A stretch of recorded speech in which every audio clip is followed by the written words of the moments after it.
person in here. Hello. Hello, hello. Fine, everybody moved now, so that's good. I gotta say, The election for Orange County Senator is always an important election. Orange County only gets one senator. Orange County is also pretty spread out, as you know, east and west, north and south. People in the various towns don't necessarily know each other too well and know each other's issues too well. So it's a little bit hard for candidates to get known in all parts of the county. So that's why we've invited the current senator, Mark MacDonald of Brookfield. Williamstown. It's a big county. I'm sorry, of course it's Williamstown. You can actually see Mark's farm as you ride the interstate toward the high point of land. When off to the right, you see these beautiful beef cattle grazing. Those are Mark's. And Tillinghast from Thetford. That's correct, right? That's right. Thank you. Good. As you can see, Mark and Tig are from either ends of the county, the north and south. The population of the county tends to be structured in the north here and in the south around the Thetford area. So they represent sort of really two parts of the county that don't necessarily know each other too well. However, we want to make sure whoever is elected will represent the entire county with its 28,936 residents as of the census in 2010. Particularly indebted to Gay Gaston, who actually had this idea and has virtually organized the whole thing. Grateful that Kelly Green has agreed to be moderator. Kelly is, of course, our Randolph Town moderator, and she will explain the rules such as they are. I'm going to give each candidate 4 minutes to introduce themselves to you, but I told them that they didn't have to use the entire 4 minutes. 4 minutes is a long time. I will give Tig Tillinghast the opportunity to introduce himself first. Great, thank you. I am Tig Tillinghast from Thetford, and before going forward, I want to again thank Mark for his service as our senator for a good number of years.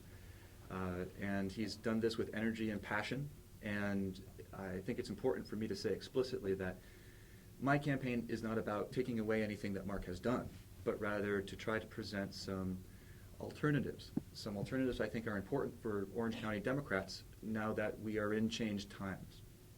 In particular, the campaign theme, a lot of the issues kind of fold up to a concern about our villages, a concern about our towns and villages, that we are losing businesses, and when you lose the country store, we lose the post office. And when you lose those, it goes from a village to a neighborhood, from a neighborhood to a collection of homes. And we see this particularly in the smaller towns. And there are things that we can do about it. And I think that one of the things that I find as a select board member, I've been doing this for about 5 years in Thetford, I chaired that board for 3. You find elements of state law that contain unintended consequences. You find things that you wish that you could do to continue to help people, but that the state law doesn't enable you to do so.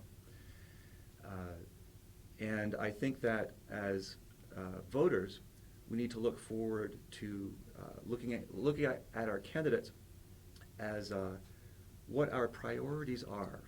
There's only but so much we can do in a session, in a legislative session. You can look at 120 different issues and where Mark stands and where I stand, but there are maybe 3 or 4 or 5 or 6 that we can really push and get something done on. And for me, I want to prioritize the things that will help create more sustainable and vital villages, because it's when we're able to have new businesses come in, village-scale jobs created, to bring internet broadband to these villages, many of which don't have it yet. It's when we are concentrating on those things that we can attract our children back to the area after years. They can come back and have productive lives here.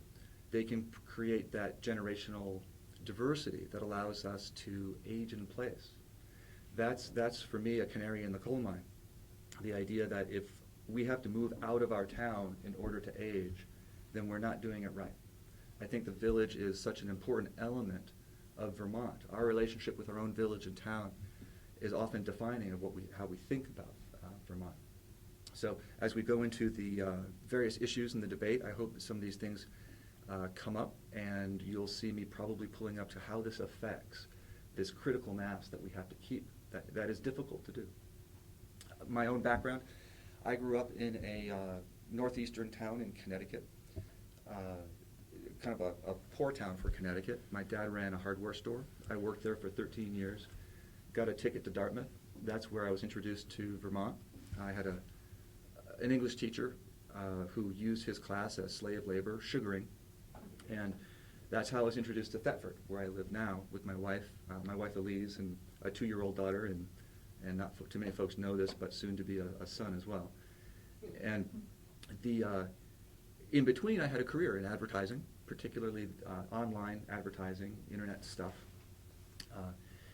And eventually, my wife went to law school, and it was time for me to follow her. And I got, as a result, sentenced to 2 years in Wilmington, Delaware, which is where we most recently came from. So I will leave it there, and just to say that I hope that people will consider, in particular, not so much the differences or even the similarities between Mark and myself, but what priorities we hope to accomplish in the coming session. Mr. MacDonald, go ahead. I usually start out by saying that I arrived at the house I live in now by horse-drawn sled, and I've successfully done that again. But when I go about this county from side to side and top to bottom, I usually spend a lot of time listening to what people have to say and learning about them. So I thought I'd take a few minutes to share my background. I was born in Connecticut. I don't remember anything about it. It was during the war. My father was in midshipman school, and we left, my mother and I left there when my father went into the Navy. And we lived with my grandparents and in college, where my mother finished college. I didn't meet my dad until he got back from the war, and I think it was as late as 1946 from the Pacific. One of the first things my folks did after the war was to buy the house here in Williamstown. It was the first house that that generation purchased. My grandparents always rented. They never had their own homes. My first jobs were working on the farm, getting the cows, tedding hay by hand with a pitchfork. If you could keep up with adults who were working down the line, you felt like you'd earned a place and you belonged. I did many jobs in my younger years. Worked in a barge yard caulking barges, 4 feet under the barge driving the caulk up. Never able to stand up for 8 hours. I worked in a haberdashery for 6 months. I loaded and unloaded airplanes at Kennedy Airport. I worked on shrimp boats and was a shrimp boat captain for a year before deciding to come back up here to Vermont. That was interrupted by college and by being drafted and going to Vietnam. I came back here for many of the same reasons that my opponent just talked about. Living in small villages with neighbors that you know, participating, and in a way of life that I think everyone here cherishes. I've gotten to know this county. I'm going to share a short story from that I told on town meeting day. But I was down in Florida working for the Cabot Cheese Company, and someone came up with a sweatshirt on, and it said, Vermont. And I said to the girl wearing it, I said, "Oh, you from Vermont?" And she said, "No, my boyfriend is." And I said to him, "Well, where do you live in Vermont?" And he said, "Well, I live in a small town." I said, "Well, that doesn't narrow it down much." And he said, "Well, Thetford." And I asked, "Where in Thetford?" And he said, "Well, what do you mean?" And I said, "North Thetford or Thetford Hill or Thetford Center or Post Mills." And he said, "Thetford Hill." And I said, "Where in Thetford Hill?" And he said, "Houghton Hill Road." I said, "Well, where on Houghton Hill Road?" And he looked at me like, "This is enough, isn't it? You know, are you going to stop?" And I said, "Well, you know, out by the tennis courts or farther or this side?" And he looked at me like, oh, suddenly he wasn't being put on. And he said he lived just before the tennis courts, and he told me his last name, and it didn't fit the house just by the tennis courts. And I told him so. And he said, well, actually, that's my stepdad. So, and by this time, there are about 30 people standing around. And I turned to him and I said, Vermont's a small place and we know our neighbors. And even if they live 35 miles away, we know our neighbors. So I've gotten to know this county and share the same concerns that my opponent does, and have worked to see that small towns are viable into the future, and look forward to the questions.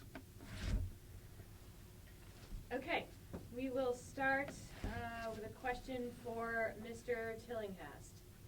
If elected, what would your approach be to combating the current epidemic of Vermonters abusing prescription drugs? You have 2 minutes to respond. This has been something that I've learned about mostly through listening to our Attorney General candidates, because it's been a hot topic, and with some differences. I have an interesting role in Thetford in that previously, until this last March, I was chair of the Select Board, and we're one of 2 towns in the state that have a police department that doesn't have a town manager. So I was in a very uncomfortable position of being a civilian over the police department. And we see this as a very serious issue. There are certain efforts that are trying to handle this, particularly some of the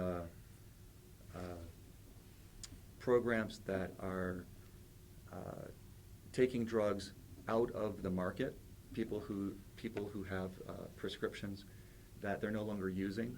We're returning them, destroying them. We also have efforts, particularly with drug courts in certain areas, that are trying to approach it in a manner that is treating the addiction itself as opposed to treating it as merely a crime. And these are efforts that bear a great deal of looking into. I have to admit that I haven't personally had the opportunity to look at the various alternatives and flavors within that to say that I can support a particular version. But there seems to be a lot of momentum in the state to follow up on the success that the ones that we've instituted to date have had. Mr. MacDonald. Tough question.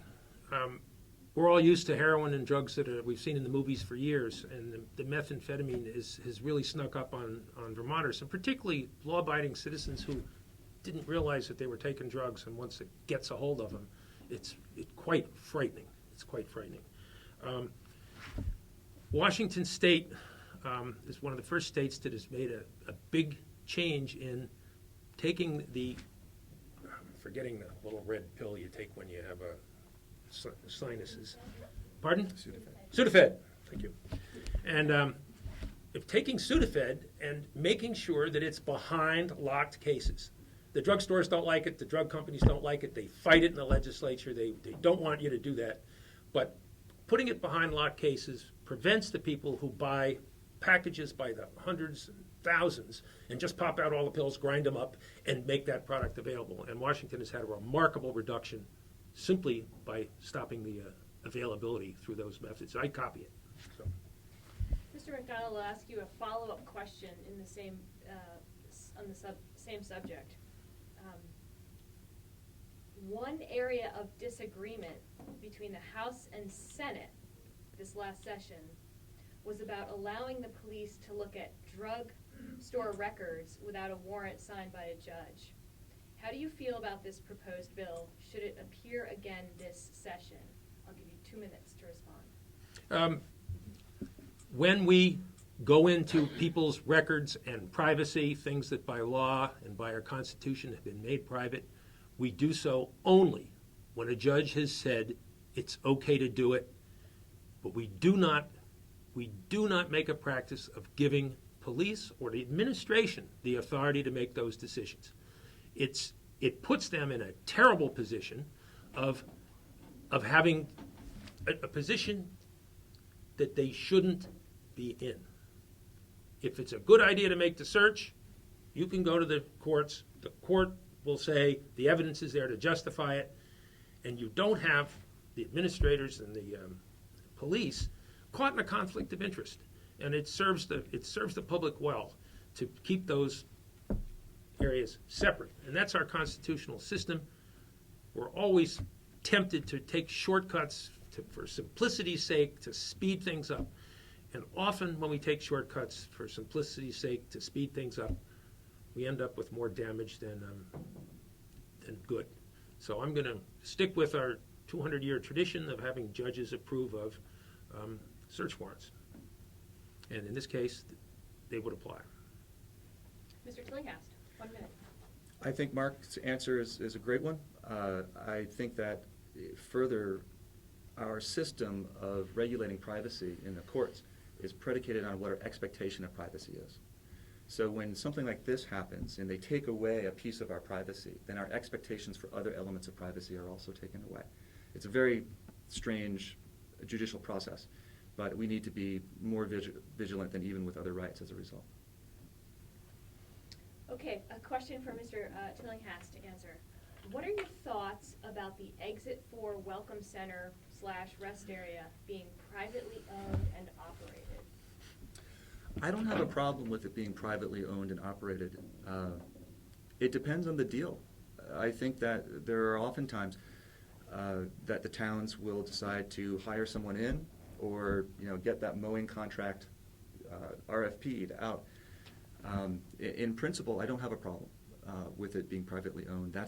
There are some complex issues about that area and its development, but in terms of it being privately owned, that's not one that I'm concerned about. Mr. MacDonald. This is a fine idea of having a local privately owned place. And it's going to depend on the definitions of what sales are, or what here's the problem.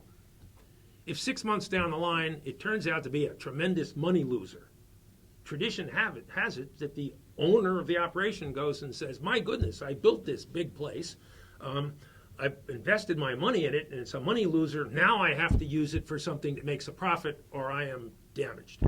And this deal, to have it a welcome center, needs to be defined carefully so that it can't fail as one job and then reopen as something that would not have been originally permitted. And I trust the people that are working on this to write that carefully so that doesn't happen. Mr. MacDonald, I'll ask you a follow-up question about the sort of Randolph Center Exit 4 area, since we're on that subject. What are your views on the senior housing project proposed by Gifford and denied by the Act 250 board last month? I thought that question might come up, and I've had probably more calls on that from the Randolph area than from anywhere else. And if I may read the response that I have sent out to over 36 people when they've emailed me or telephoned me. Thanks for your email. The entire project was denied on a 2-to-1 vote. Everyone I have spoken to agrees with the need to continue to support the housing project. The denial focused on the campus and how much agricultural land it uses. I've spoken with Patsy and Larry, and we are in agreement that the Commission and Gifford should be able to resolve this issue. I've gone to Montpelier and met with the governor's staff, Ms. Jeb Spalding, and they also share our goals to urge the parties to review the campus without going down a more adversarial path of an appeal. When I met with Gifford management last week, this was written several weeks ago, this approach was also considered the most conducive route to a timely resolution that would make this project work. I'm available for further service on the matter at the request of any parties, and we expect the announcement to be made by Friday. So this was about 3 weeks ago. I think that sums up the community's attitude, and I was pleased to be able to play a part in it, and I was further pleased that Gifford not only asked to have it reviewed, but came to the table with some suggestions that would deal with the campus aspect, and perhaps pull back a bit on some of the valuable agricultural land that we may need in the future, and see that the senior project continues to move forward as everybody around here would hope. So. I think, first off, Gifford is such an amazing gift to Orange County in what it does. It loses a lot of money. It loses, I'm told, $700,000 a year on services it gives to elders. To try to reorient this effort to create the senior housing in a way that would expand its services to that community, but also simultaneously solve the deficit issue so it's sustainable, is really commendable. And the amount of effort that they've spent, the legal fees that they've spent to try to do that for the community, is really a gift to us. And I really appreciate that. I think that it's unfortunate that it was denied. I think that it was in the rights of the Act 250 committee to do it legally. They had the discretion. The way that the legislation had changed a few years before so that they could consider some mitigating factors, but the Act 250 board opted not to in a majority decision, and that's unfortunate. I hope that on appeal, or as they're reconsidering a slightly different version, the decision will go the other way. Mr. Tillinghast, is it time to revisit Act 250 and revise the criteria for development? Act 250 has been such an important part of the protections that have kept Vermont. It's in the category of things like current use that have, in combination, allowed us to remain as we are. And I live in a town that sits next to New Hampshire, and we can look across a valley and across the river and visually see. It's as a kid, you look at a map and there are different colors, and you think as you cross the state line, suddenly it's going to become pink. Well, in New Hampshire and Vermont, it's like that. You drive down Route 5 and you look left and you look right. And so I think we need to be very careful. I do think that sometimes the length of the process is more than it needs to be, and it could be simplified, but I'd be very careful about making big changes. Mark, we'll give you a 1-minute rebuttal. I think the process in this case is working. It was a 2-to-1 decision to deny it. I've spoken to 2 of the commissioners, and commissioners are not allowed to discuss these issues.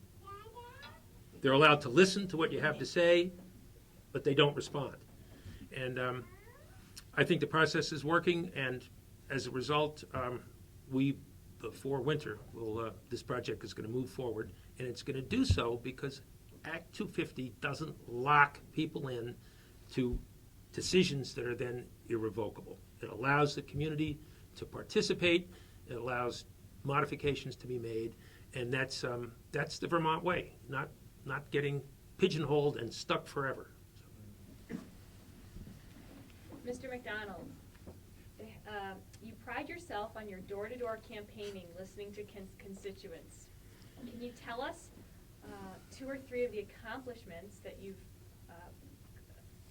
2 or 3 accomplishments of yours in the legislature that were a direct response to the request from your constituents? Oh, I've probably gotten into more trouble for introducing bills that my constituents asked me to introduce. And I keep in mind that one of the jobs that you have in the legislature is to give the citizens a voice. And if they'd like to have a bill introduced, you can say to them, this isn't going to pass, or it's not something that I support, but you have the right to have that discussed in the legislature, even if the committee takes it and puts it up on the wall. And I've done a couple of those in the past, and I've gone to the committee and said, I don't support this bill. My constituent asked me to put it in. It's in, and you, the committee of jurisdiction, and take the testimony you feel is necessary, make the decisions that are appropriate. But when I go back home again and speak to that person, they will know that the bill was introduced and they had an opportunity to deal with it. So. Mr. Tillinghast, that was not a question that really calls for a rebuttal on your part. So I'd like to ask you a question and give you a similar type question and give you 2 minutes to respond. The Herald this week said that you own a successful internet publishing company. Can you explain to us exactly what the company does and what particular skills you have that enabled the company's success? Well, as with a lot of business, it's necessity and not necessarily skill that causes its success.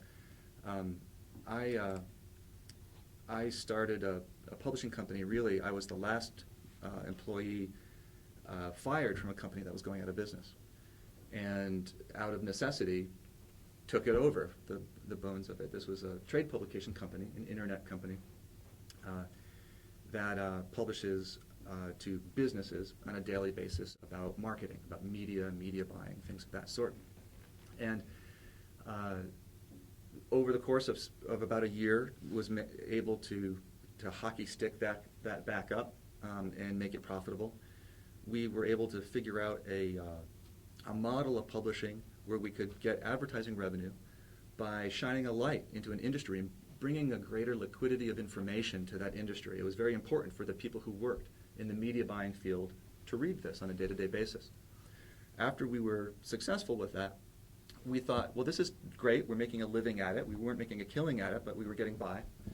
We thought, where could we do that same mechanic where it would do some social good? So we started 2 additional publications, one in healthcare and one in, of all things, defense procurement, thinking that those were industries where you had a lot of bad things happening precisely because there wasn't liquidity of information, because people weren't shining a light in on that and what was really going on.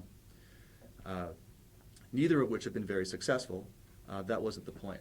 That's not to brag on the business, but rather to indicate that we were trying to take the mechanics that we saw succeed in the market and use them for some social good. And that has indeed happened. Thank you. Mr. MacDonald, aside from passing a budget, what are the 2 most important pieces of legislation that the legislature should pass next session, and why? I'm answering this question in a role for the next legislature. Healthcare is going to be the biggest issue that the legislature has to deal with. And it's going to have to evaluate the proposals that are put forth. There was an interesting article in the paper, I think, Wednesday of this week, with the backbones of the healthcare proposals that the Green Mountain Healthcare Authority is putting out, the gold, platinum, silver. Got a copy of this here for anybody who wants to see it later after this talk. We've got to look at it and make sure that patients have choice of providers, that there's competition for the insurance, that the healthcare results for Vermonters are better than the healthcare results we have now, and that average cost for healthcare coverage for each Vermonter goes down. There's a tremendous cost shift going on right now.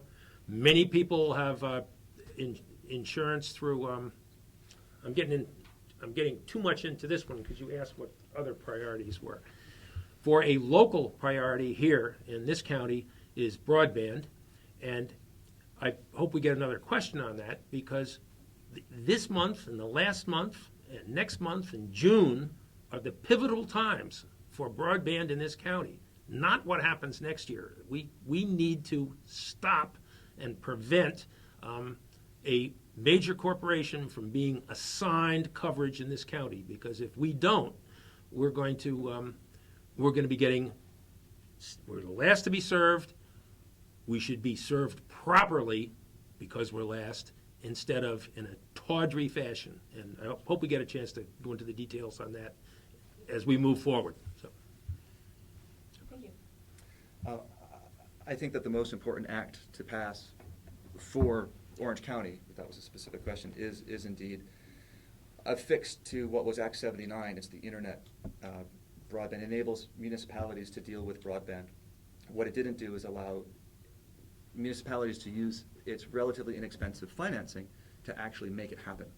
And while there's a lot of important stuff happening this summer and into the fall, and a lot of politics with the Vermont Telecommunications Authority and the MAP, Department of Public Service, and all that stuff, none of that gets us the money to actually build it out. We can solve all those problems and all those governance issues, but we still won't have the financing to do it. And so I think that's very important that we fix that. I think that the healthcare is going to be probably the biggest, most important, far-ranging bill after that. And, well, I'm sure we'll talk more on that.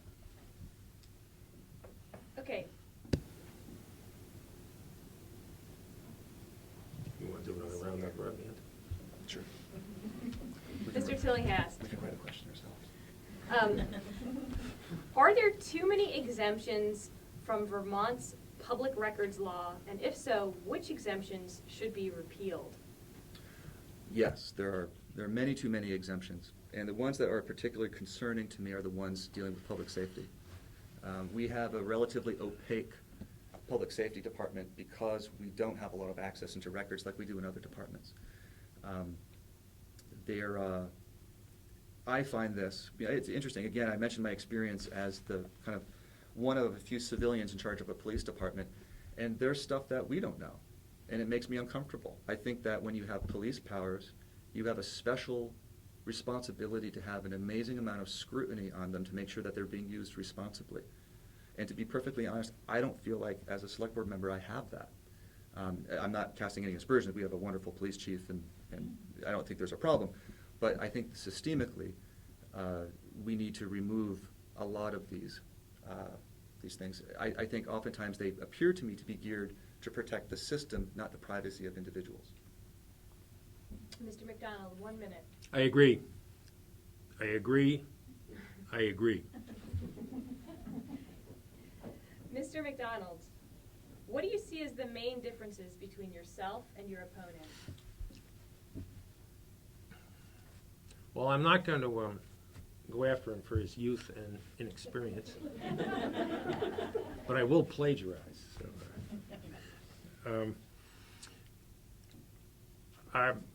when folks ask me who you're running against, I say there's a bright fella in Thetford that has his own internet marketing company, and he agrees with me on most of the issues, and I know the system, and I've learned the system when they ask me what the difference is. As a senator from Orange County, with one vote, as Dickie pointed out earlier, you can't sit here in this county and castigate the legislature for failure to treat this county properly. You got to start with Chittenden County, and if you can get 3 people to agree on what you would like to do down here and why it makes sense, you're off to a 4-3 start. They've got 6 senators. And you have to know when to stand up and make your case and when not to. We had after the Brooke Bennett murder, there was a rush to do special investigative units for child molestation and sex crimes. And it had a great idea. Every county was going to have investigators, et cetera, et cetera. And when the plan was coming out, guess what? There were 11 investigators, and 3 counties were lumped together with 1 investigator, and one of those was Orange. And the time to deal with that one was on the floor of the Senate when the bill was up, make the amendment and say you can't turn around and call for special changes in the law for criminals. At the same time, you're taking the county that had the murder and reducing its ability to protect its citizens.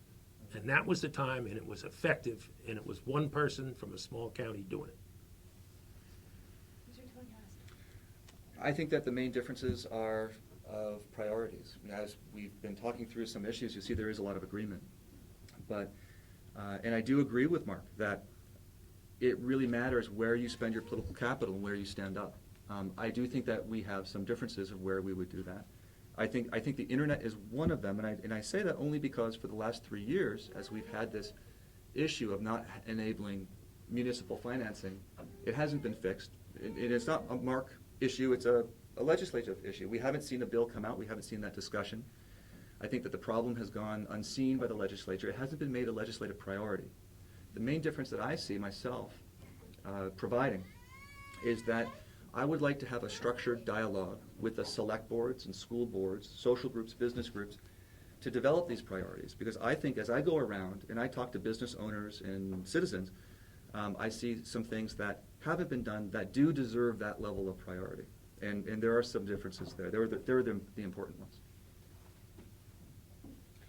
Mr. Tillinghast, how can we build our economy on Vermont's abundant but underutilized resources, such as our forests?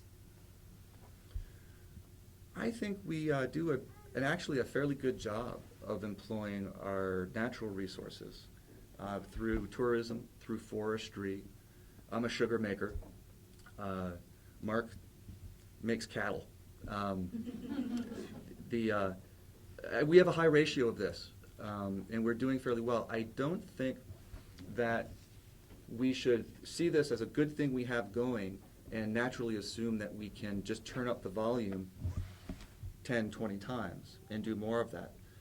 We have about a third of our lands in current use, which means that they have forestry plans. This is a fairly high ratio. I think there are things that we can do to encourage it. I think there are things that we can do to encourage the success of the businesses that are involved in it.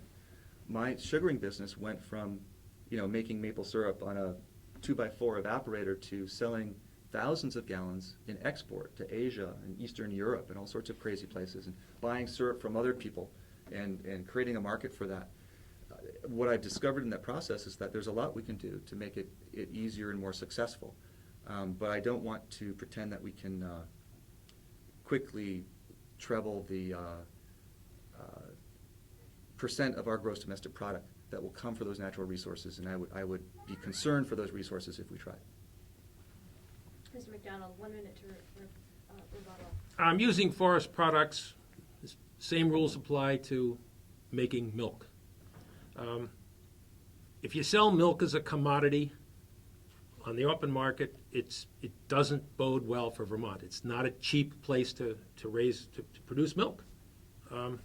If you take milk and you put it into cheese and you mark it up and you sell it out of state, suddenly it becomes a valuable employer for a whole bunch of people who work in the cheese plants and market the product and produce a quality product.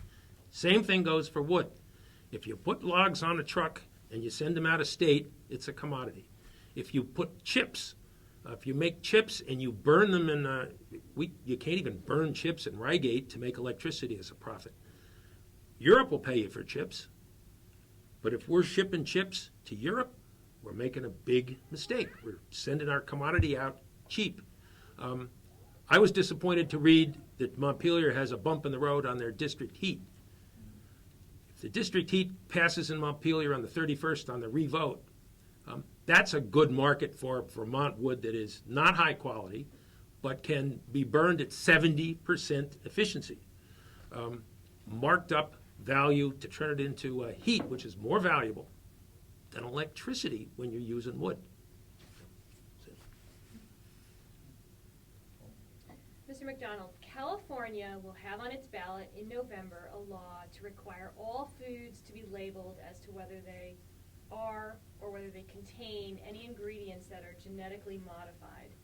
Should the legislature pass such a law to protect Vermonters? We have passed, the Senate's passed such a law in the past. It hasn't made it through the House. People have the right to know what they're eating. I mean, what's more fundamental than knowing what it is that you're eating? There are technical problems. It used to be when if the bull from down the road came down the road and jumped in and bred your heifers, you had a lawsuit against the owner of that bull. They'd caused your farm damage. When GMOs float in the wind and come across your fence line and damage your crops and make them GMO crops, you don't have that same protection. It really isn't a lot of difference in the principle, but you don't have that protection. We have many farmers that have organic businesses. It's a value-added product. It's not a commodity. And if we don't protect those traditional farmers who, not the ones that rely on chemicals or sign deals with Monsanto to give up their right to their own crops, if you don't protect those farmers, then we're back in the commodity market again, and Vermont loses in the commodity market of agriculture. It wins when it does things special and marks up their products. I would vote to notify people of GMOs and hopefully keep people that use GMOs from breeding their neighbors' crops without any consequence. Mr. Tillinghast. I too would be very supportive of labeling. I think disclosure is important, and I think that's true of several different categories in addition to GMO. I think that the state legislature is a really interesting place to address this issue because it's essentially, in legal terms, it's called a tort. And the Vermont state legislature is precisely the body that can create the liability that if someone is going to use a GMO product that's going to pollute a neighboring field, that they're responsible for that pollution and any damage that occurs. So I would not only be supportive of the labeling, I'd also be supportive of a civil enforcement mechanism through the tort system. Mr. Tillinghast, should Vermont expand high school choice, limit it, or leave it as it is? And what are the issues to weigh when considering any change? My philosophy on this is generally that the local boards, and my wife's here, so I have to say this, that the local boards are in the best position to make a decision about what are the options, what are the best options for that district's children. That's the bias I start off with, because I've seen it work. I've seen in my town and in neighboring towns pretty different decisions being made, and it makes sense. These are very intelligent people that we elect on the school boards, and they deal with subtle changes in circumstances, composition of students, to find different resources. They're very clever about it. They're very efficient about it. That said, the existing regime that we have gives them the power to do that for the most part. They, for the most part, can find the choices. I would be more concerned about further limits on the choices of school districts. Mr. MacDonald. Randolph's a good example to answer that question. Randolph was one of the districts that early on brought Brookfield, Braintree, and Randolph together to form a high school, and they own it together. They have the mortgage on that high school. They built it in part with state funds, knowing that they had years and years of payments to pay off that mortgage, and they did it based on enrollments in the future. If you want to have unlimited school choice, it upsets that apple cart.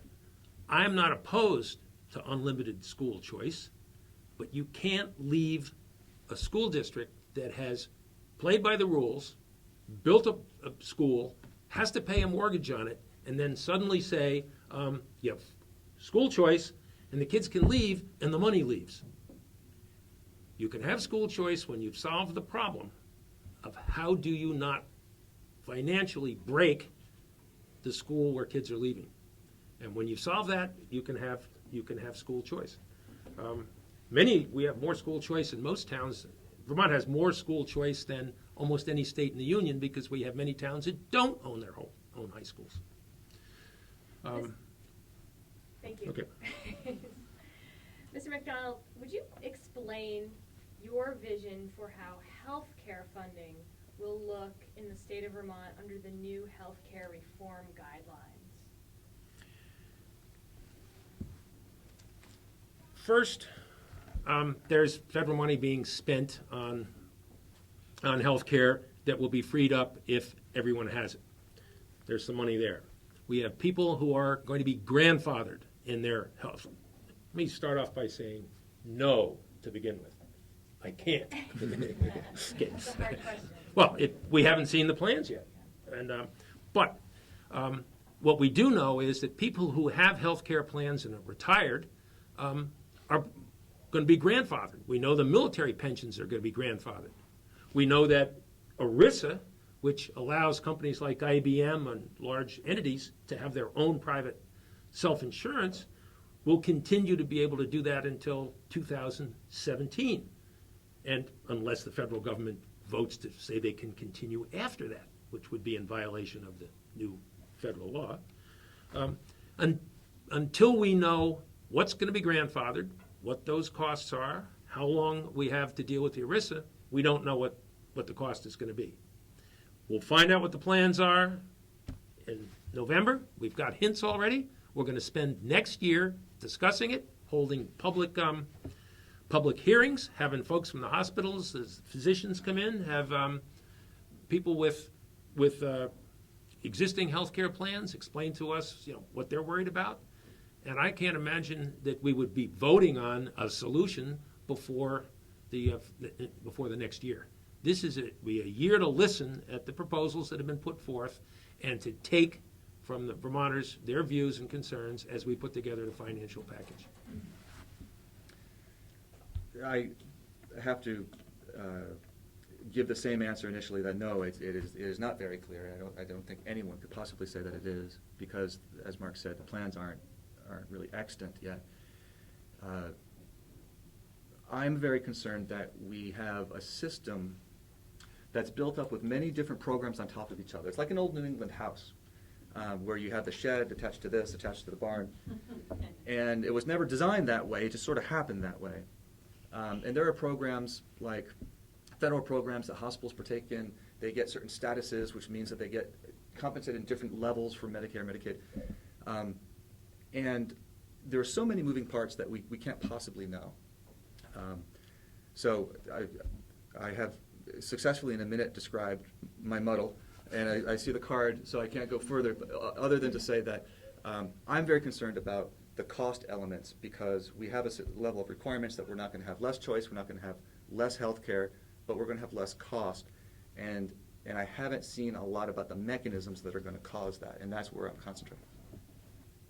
If elected, and I'll start with you, Mr. Tillinghast. If elected, how will you ensure transparency in the system so that voters are informed about what's going on in the State House and you can accurately represent the views of your constituency? A couple things. As a select board member, we suffer through a lot of transparency, and it's a good thing. We do everything in the open. And I think that if elected, I would be encouraging, again, as one of 30, that committees operate in a very similarly transparent way. We don't see a lot of the hustings, the things that go on, between committees.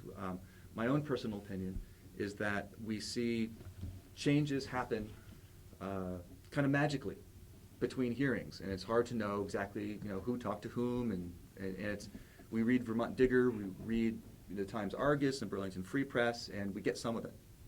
But it's not like when you go here in Randolph and watch the select board. In Williamstown, I watch, to their chagrin, I call them webisodes of the select board meeting that you can look at online. And I think we do need more visibility so that we can do that. Now, it works both ways. My campaign website is actually an interactive website. We get people commenting. We get stories coming back. It's a means of going out there and engaging with people on the issues. And frankly, I've learned a lot. Not afraid to admit it. It's a mechanism that we're employing as well in a select board context in Thetford, where we've created a website that isn't just a website to describe how wonderful Thetford is, but rather what's called a content management system, where people can get information, make specific requests. We're even creating a ticket system so that they can ask when a particular pothole is going to be filled on their road. These sorts of things are coming because they're much easier to do nowadays. And I think it's going to be a good breath of fresh air. Mr. MacDonald. Transparency takes time.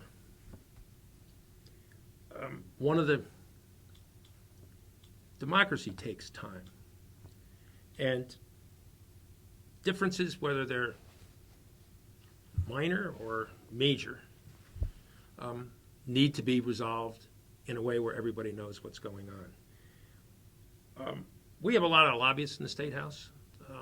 This year, on a bill that had to do with renewable energy, after 4 months of 3.5 months, and the House sent us a bill. We had 2 weeks to work on it, and on the last day when we're supposed to vote on it, we had a proposal to give IBM renewable energy credits for changing its manufacturing process of chips.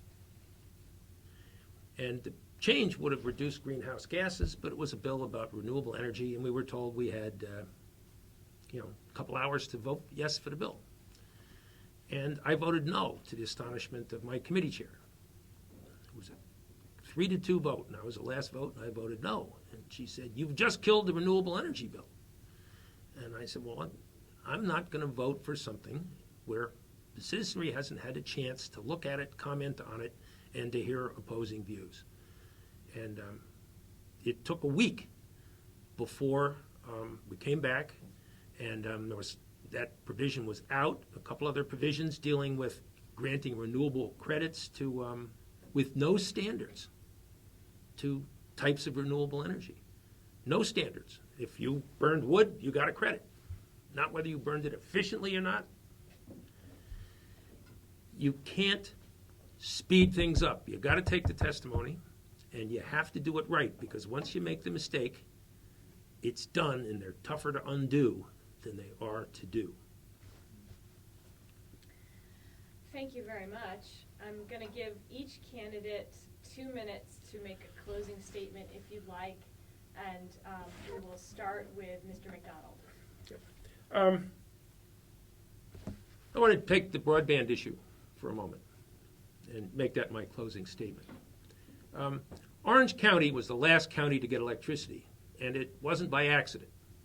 We have nooks and crannies and hills, and we have few people, and it's not a profitable place to do business. We've known for some time that Orange County and parts of Lamoille were going to be the last place to get internet.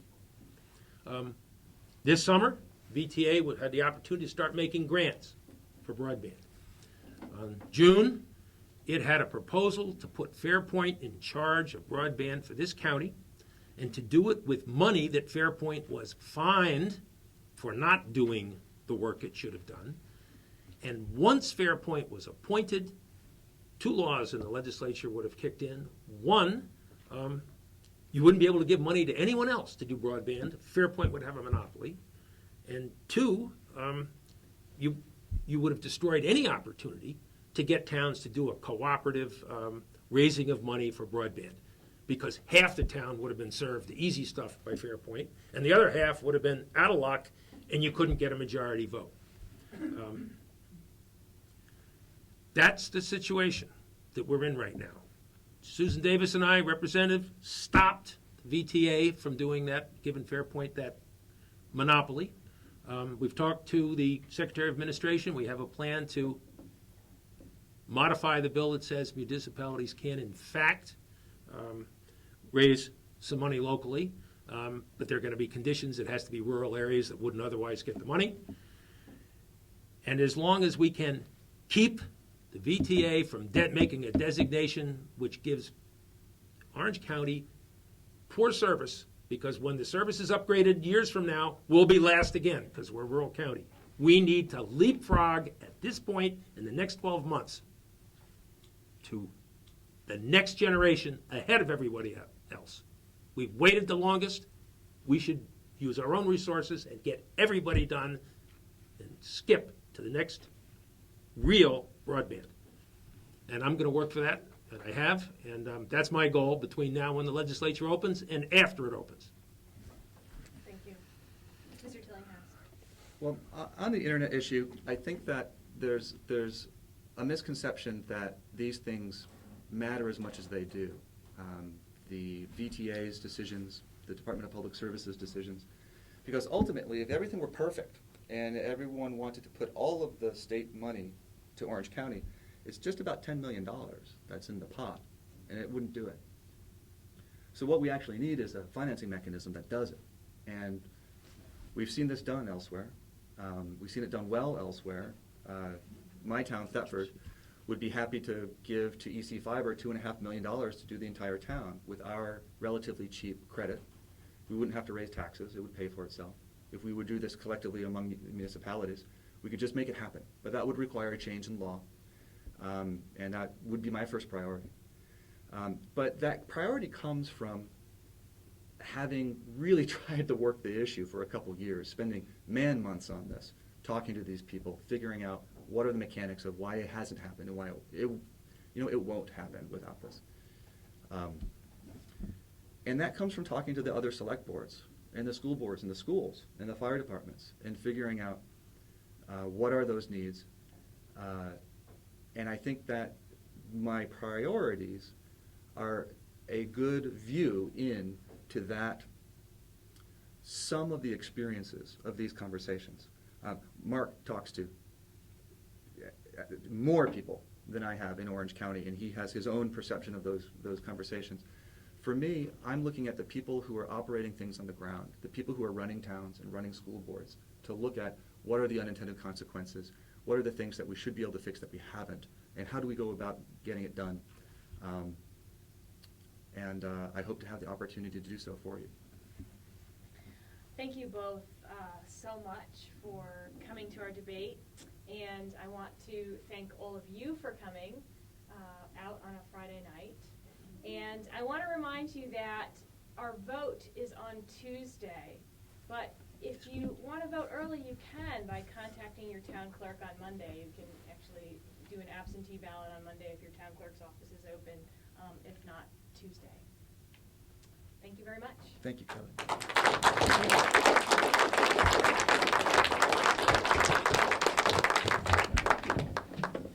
Good barbecue.